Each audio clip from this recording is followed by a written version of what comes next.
अस्मद्गुरुभ्यो नमः।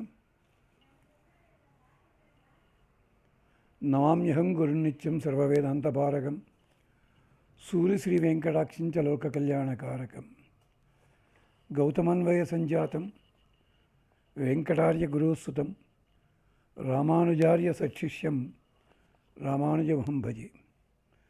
गौतमन्वयसञ्जातं रामानुजगुरुसुतं वेङ्कटार्यमहं वन्दे भ्रातरं చింతితార్థదం. అస్మద్గురుభ్యో నమః. భగవద్బంధువులారా,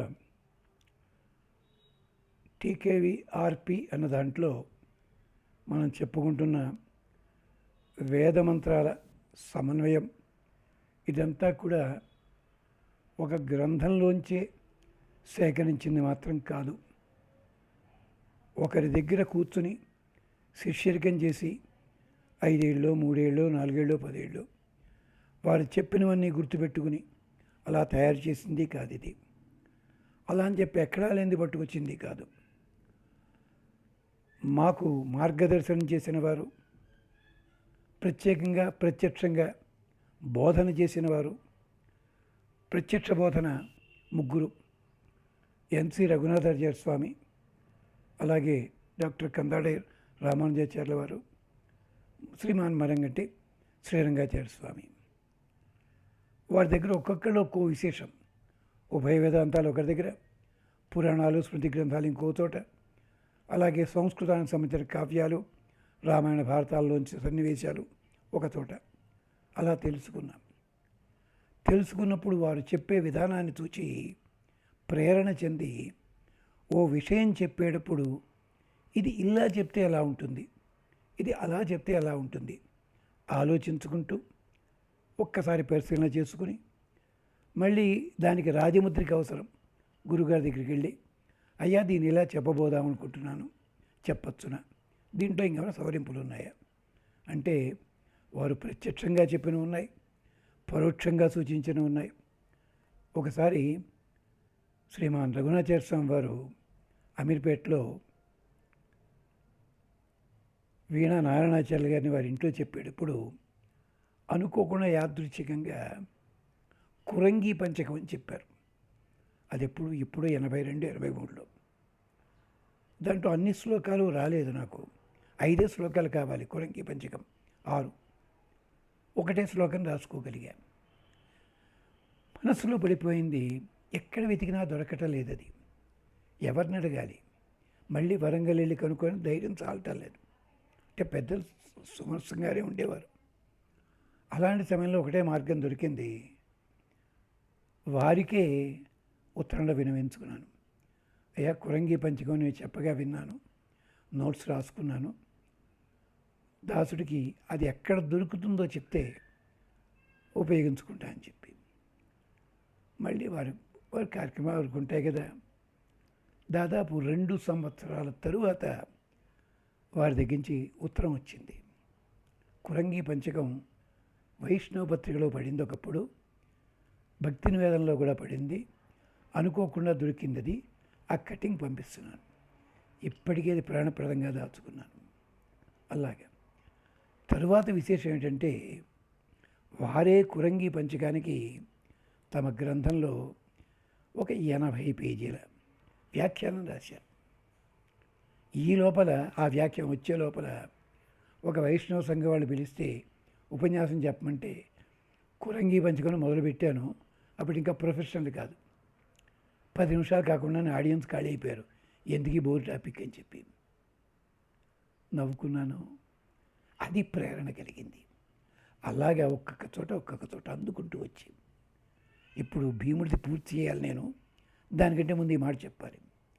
ఆ ప్రేరణ ఎంతవరకు వెళ్ళింది అంటే, న్యూనల్లకొండ రామాలయంలో ఉపన్యాసాలు సుమారు 25 సంవత్సరాలు చెప్పాను. వాళ్ళు ఎప్పుడూ కూడా కొత్త విషయం చెప్పండి, రామాయణం చాలామంది చెప్పారండి, ఏమైనా కొత్త తీసుకుందా అంటుండే వాళ్ళ కోసం పరిశోధన చేయడం ప్రారంభించాం. సుందరకాండ చెప్తున్న సందర్భంలో ఏమంటే లంకాదహనం పెద్ద హడావిడి చేస్తారు. ఏముందని దాంట్లోనూ కోపం తగలబెట్టాడు. మన వాళ్ళు స్ట్రైకులు గట్రా వస్తే బస్సులు తగలబెట్టాలి, షాపులు తగలబెట్టాలి, అలాగే చేశాడేమోనండి. ఆ రోజంతా ఆలోచించాను, నిజంగా అలాంటిదేనా? యశోకవర్ణించనకాత్మజాయ ఆదాయితేనేవ తదా, ఇంకా ఉంటుంది, నిజమే, కాదంటలేదు. ఇంకా ఏమన్నా ఉందా? వెంటనే మా స్వామివారు పలికినట్టు అయ్యింది. అప్పుడు మా స్వామివారు ఇంకా ఉన్నారు. అప్పుడు ఇంకా పరమలో 2000 తర్వాత చేరారు వారు. బాబీ, లక్క ఇల్లు కాల్చడం ఉంది కదా, అలాగే కాండవదానం ఉంది కదా, మరి రెండిటికి సంబంధం, మరి లంకాదహనం సంబంధం ఏమిటి ఆలోచించేవారు. అప్పటికి వారు యాత్రలో ఉన్నారు. అప్పుడు ఉత్తరాలు కూడా వెళ్ళేవి కాదు అంత సరిగ్గాను. దాన్ని గురించి 3 రోజులు ఆలోచించాను. దొరికింది. ఎలాగంటే లంకాదహనం చేసింది హనుమంతుడు, అలాగే అక్కడ ఉన్న మధువన భంజనం చేసింది అంగదుడి తాలూకు వాళ్ళు. భారతంలో కాండవదహనం అర్జునుడు చేశాడు, లక్కయిల్లు కాల్చడం భీముడు చేశాడు. భీముడు వాయుపుత్రుడు, అర్జునుడు ఇంద్రపుత్రుడు, ఇంద్రాంశ. ఇక్కడ వాయుపుత్రుడు లంకాదహనం చేశాడు, అశోకవన భంజనం. మధువన భంజనాన్ని అంగదుడు చేశాడు, ఇంద్రాంశతో ఉన్న వాలి తాలూకు కుమారుడు. అంటే ఇంద్రుడితో సమానమే కదా. ఈ రెండిటికి పోలిక చెప్పవచ్చునా? అక్కడ వాయువు ఇంద్రపుత్రుడు, ఇక్కడ వాయువు ఇంద్ర సంబంధి. ఆ మర్నాడు ఉపన్యాసం ఒక్కదాంతో నడిచింది. పుణ్య పాపములు 2. అశోకవనం పుణ్యమే పాపమైతే మధువనం పుణ్యం, 2 దహించాలి. అలాగే లక్క ఇల్లు కాండవదహనం, కాండవదహనం పుణ్య కార్యక్రమానికి, లక్క ఇల్లు పాపగా. ఇలాగ తీసుకుంటే సమన్వయం దొరికింది. అక్కడ వాయుపుత్రుడు ఇంద్రపుత్రుడు, ఇక్కడ వాయుపుత్రుడు ఇంద్రాంశ. ఇలా చూసుకున్నట్టయితే బోధపడింది. దాదాపు 3 ఉపన్యాసాలు పట్టింది అది. అందరూ ఆనందపడ్డారు. ఇది ఎవరి ప్రతిభ?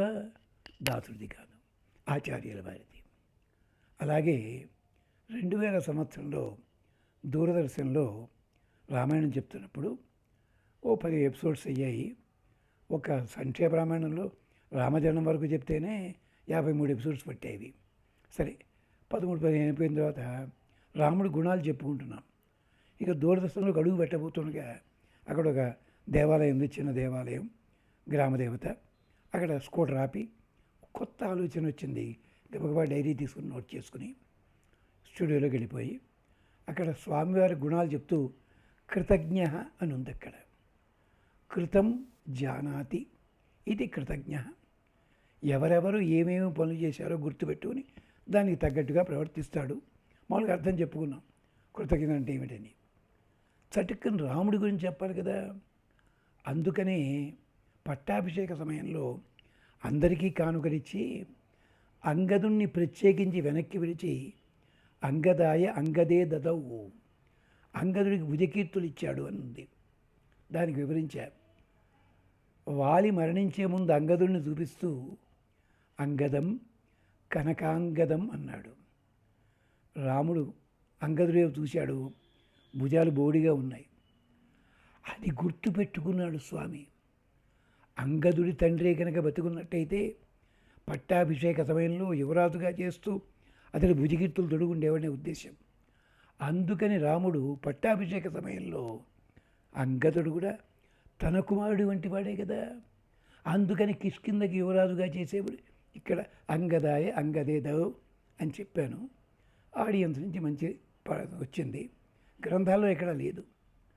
మా స్వగ్రామానికి వచ్చే తాడిపర్రు 10 వారాల తర్వాత మా నాయనగారు అది జ్ఞాపకం చేసుకుని నన్ను కావలించుకుని ఏడ్చారు. ఏమిటి నాన్నగారు ఇది? ఏం లేదు, ఏ గ్రంథంలో చూశారు? చూడలేదు నాన్నగారు, అక్కడ దొరకలేదు, ఎందుకు ఆలోచన వచ్చింది, ఇలా సమన్వయించాను. అప్పుడు చెప్పారు మా నాయనగారు. మా నాన్నగారి చింతాత గారు రామానుజాచార్యులు వారు కూడా రామాయణ పారాయణ నేర్పుతూ విశేషాలు చెప్తుండగా ఈ విశేషం ఆయన చెప్పారట. అన్నేళ్ళతో అలా గుర్తు, పెద్దలైన వారి అనుగ్రహం ఉన్నట్టయితే అలా గుర్తొస్తాయి. అది అయిన తర్వాత డాక్టర్ కందాడ రామానుజాచార్య స్వామి వారు చెప్పారు, నాయన ఇది తమిళ గ్రంథం ఒకటి ఉంది, తిరువచనాలు రామచంద్ర శాస్త్రి ఎవరో పెద్దలు రాశారు, దాంట్లో ఈ వర్ణనకి ఈ శ్లోకానికి ఈ భావం ఉంది. అది నేను చదవలేదే. అంటే పెద్దల అనుగ్రహం ఉంటే ఎలా వస్తాయి కొత్త విశేషాలు, అవి మనం చెప్పుకుంటున్నాం.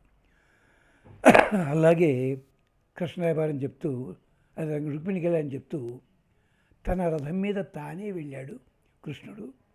అలాగే అక్కడ రాయబారానికి కూడా తానే వెళ్ళాడు అని చెప్పి చెప్పుకుంటూ వస్తే దాని మీద ఒక చమత్కారం చెప్పాను. నేనే చాలా గొప్పగా చెప్పాను, సంబరపడ్డా. అక్కడ మళ్ళీ శ్రీవచన భూషణం చదువుతుంటే సరిగ్గా గుర్రాలకి సంబంధించి కృష్ణ పరమాత్మ ఆలోచన ఏదుందో అక్కడ ఏం చెప్పానో అది అక్కడే ఉంది. రంగాచార్య స్వామి అన్నారు, నాయన మన సొంతం ఏది ఉండదు, పెద్దలు పలికిస్తారు. అలాంటిది ఒక్కసారి ఈ సందర్భంలో ఆ పెద్దలందరినీ జ్ఞాపకం చేసుకోవడానికని ఈ సన్నివేశం ఉపయోగించుకున్నాను. క్షమించగలరు శ్రోతలంతాను. ఇక ఇవాళ మాత్రం ఈ భీమసేనుడిది పూర్తి చేసుకుందాం. చెప్పుకున్నాం కదా, హిడింబ వీళ్ళంతా ప్రార్థించింది. భీమసేనుడు అనగానే మనకు ఎంతసేపు కూడా శాండు, ఆయన ఎవరు నర్తనశాలలో వేసిన ఆయన, లేకపోతే మరో దాంట్లో వేసిన ఆయన, వీళ్ళే మన దండమూడి రాజగోపాల్ గారు, వీళ్ళే గుర్తొస్తుంటారు దురదృష్టం కొద్దీ, లేదా ఉదయ్ కుమార్ గారు మరొకళ్ళు. కానీ అలాంటిది కాదు పాత్ర, చాలా విశేషమైనది. ఎంత గొప్ప విశేషమైంది అంటే భీమసేనుడు ఎంతటివాడు అంటే లక్క ఇల్లు కాల్చిన సందర్భంలో చూడండి, ఎప్పుడు కూడా లక్క ఇల్లు కాల్చడం ఎందుకని అడుగు పెట్టగానే అర్థమైపోయింది భీమసేనుడికి. అక్కడొస్తున్న వాసన నేతి వాసన, ఆముదు వాసన, నూనె వాసన వస్తుంది. ధర్మరాజుకి చెప్పాడు. వెంటనే ధర్మరాజు అన్నాడు, జాగ్రత్తగా ఉండాలి నాయన మనం. ఎంచేతంటే ఏమాత్రము నిప్పు తగిలినా అంటకాగేలాంటి వస్తువులు ఇక్కడ ఉన్నాయి అన్నాడు. సరే, సేవకులంతా కూడా కొంతమంది ఉన్నారు. ఈ లోపల విదురుడి ద్వారా కూడా వచ్చాడు, వాళ్ళకి వార్త తెలిసింది. ఇదంతా జరిగింది. పగటిపూటంతా అడవులు తిరిగి వచ్చేవారు, రాత్రిపూట ఇంటికి వచ్చేవారు. అడిగాట ఆ మహానుభావుడు, ఏమిట్రా ఇలా తిరుగుతున్నాడు? లేదా అడవిలో పుట్టి పెరిగాం కదా, అలవాటు అయిపోయిందన్నారు వీడు ఉత్తిది. చూడండి ఎంత తెలివితేటలో. ఒక్కసారి ఆ ఘట్టం చదవండి. అక్కడ భీముడే లక్క ఇంటికి నిప్పంటించాడు. ఎలాగా? హనుమంతుడే దానికి నిప్పంటించినట్టుగా. కాండవదానానికి అర్జునుడు, ఇక్కడ మధువన భంజనం అంగదుడు. ఇది చమత్కారం. ఇలాంటి వాటిల్లో ఇంకొకటి ఏమిటి అంటే ద్రౌపదీ స్వయంవరానికి నాంది లక్క ఇల్లు దహించడమే. చూడండి, ఎందుకంటారా? ధ్యావో నయస్య పనయంతి అధ్వం భాసాంసి వస్తో సూర్యో న శుక్ర వియునోత్యజర పావక అస్నస్యచిత్ శిస్నయత్ పూర్వ్యాణి. ధ్యావ ఈ స్తోతలు, యస్య అధ్వం ప్రస్తుతులు, స్తోత్రాలన్నీ కూడా ఏ అగ్ని యొక్క కావ్యాల గురించి పనయంతి స్తుతిస్తారో ఆ అగ్ని సూర్యోన శుక్రవర్ణ, సూర్యుడి వలె శ్వేతవర్ణుడుగా ఉంటాడు. భాసాంసి వస్తే కాంతుల చేత ఆవిష్కరిస్తాడు, ఆక్రమిస్తాడు. యహ అజర, ఆయనకి అగ్నికి ముసలితనం అన్నది లేనే లేదు. అంతేకాదు పావక, శోధకుడైన మహానుభావుడు ఆయన. అలాంటివాడు వినోతి, విశేషముగా వ్యాపిస్తాడు. అస్నశ్యచిత్ సహా, వ్యాపనశీలైన రాక్షసాలందరినీ కూడా ఆ మహానుభావుడు పూర్యాణి, వాళ్ళ పురములు అంటే చిరకాలముగా నివసించి ఉన్న వాళ్ళ పురంలోని కూడా అస్నధన్, హింసిస్తాడు, తగలబెడతాడు. ఇక్కడ జరిగింది అదే కదా. ఆ మహానుభావుడు అలాంటి వాడినే పెట్టారు అక్కడ. అందుకని అగ్నిదేవుడు అగ్నిస్వరూపంతో వాయువు, వాయువుతో కలిసిన ఈ మహానుభావుడు లక్క ఇల్లు నాశనం చేశాడు. అంచేతనే ముందుగానే దారులన్నీ తెలుసుకున్నారు. ఈ లక్క ఇల్లు దహనం అయిన తర్వాతే చీకటి లోపల బయలుదేరారు. సోమశ్రవ తీర్థం దగ్గరికి వచ్చారు. వచ్చేసరికి అంగారపనుడు ఎదురయ్యాడు. ఎవరిరా మీరు బుద్ధి లేదా? చీకటి పడితే నదీ తీరాల్లో మాది అధికారం, మీరు తిరుగుతారంటే సరస్సు తీరాల్లోనూ అంటూ యుద్ధానికి దిగితే అర్జునుడు తన చేతిలో ఉన్న కాగడాన్ని ఆగ్నేయాస్త్ర ప్రయోగంతో అతని మీద పెట్టాడు. ఆ చిత్రవర్ణుడికి అన్ని రకాల శస్త్రాలు అస్త్రాలు వచ్చు, కానీ ఇది తెలియదు. దండం పెట్టాడు. నాయనా, నీకో రథం ఇస్తాను, గుర్రములు ఇస్తాను, అద్భుతమైన విద్య ఒకటిస్తాను, అలాంటి విద్య ఊర్ధ్వలోకాలకి వెళ్ళవచ్చు అని ఇది నేర్చుకున్నాడు. అప్పుడు ధర్మరాజు అడిగాడు, ఏమయ్యా, ఎలా ఎదిరించావు మమ్మల్ని? మేము దేవ సంభూతులం కదా. లేదయ్యా, మీ దగ్గర ఒక అగ్ని లేదు ఇప్పుడు, ఎంచేత మీ వివాహం కాలేదు. వివాహమైన తర్వాత పురోహితుడు వస్తాడు, అగ్ని వస్తుంది, అది లేదు అనగానే వివాహానికే వెళ్ళారు. ఎక్కడికి వెళ్ళు? ఎక్కడికి? ద్రౌపది నగరానికి వెళ్ళారు, ద్రుపద నగరానికి. అది విశేషం. అక్కడ ధౌమ్యుడు అధ్యక్షుడయ్యాడు, వీళ్ళకి పురోహితుడయ్యాడు. ఇలాంటి సన్నివేశం భీముడితోటే మొదలయ్యింది.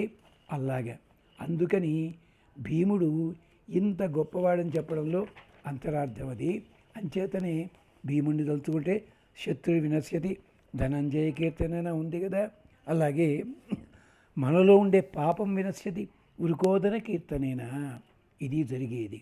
అంతేకాదు అజ్ఞాతవాసంలో భీముడి సంగతే కీలకం అన్నదానికి ఒక మాట చెప్పుని ముగించుకుందాం. ఏమిటది?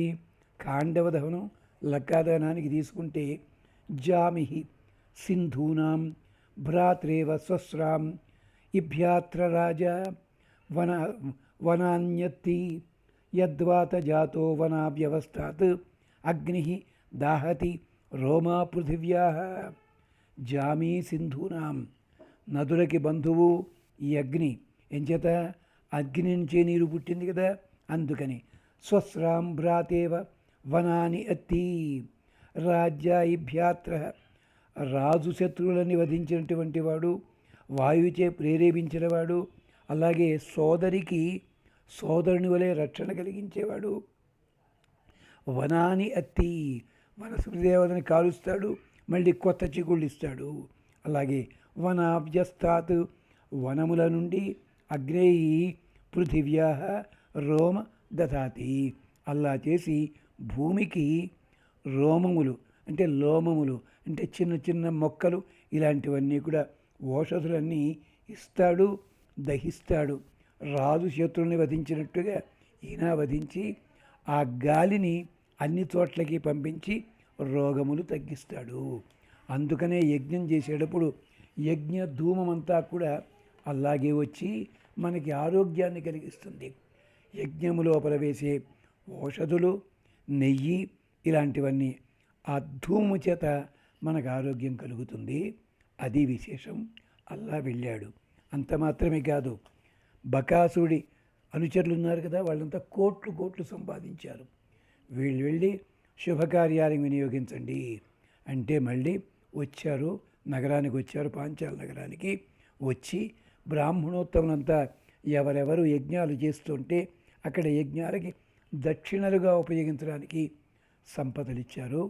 ఇన్ని రకాల రహస్యాలన్నీ ఒక్కతోటికి చేర్చడం మానవ మాతృడి వల్ల కాదు. మీరు ఒక మానవ మాతృడిని చూసినట్టయితే అతని వెనకాల ఎంతమంది ఆచార్యులు, వాళ్ళందరికీ కూడా మళ్ళీ ఓసారి కృతజ్ఞత చెప్పుకుంటున్నాడు దాసుడు. స్వస్తి.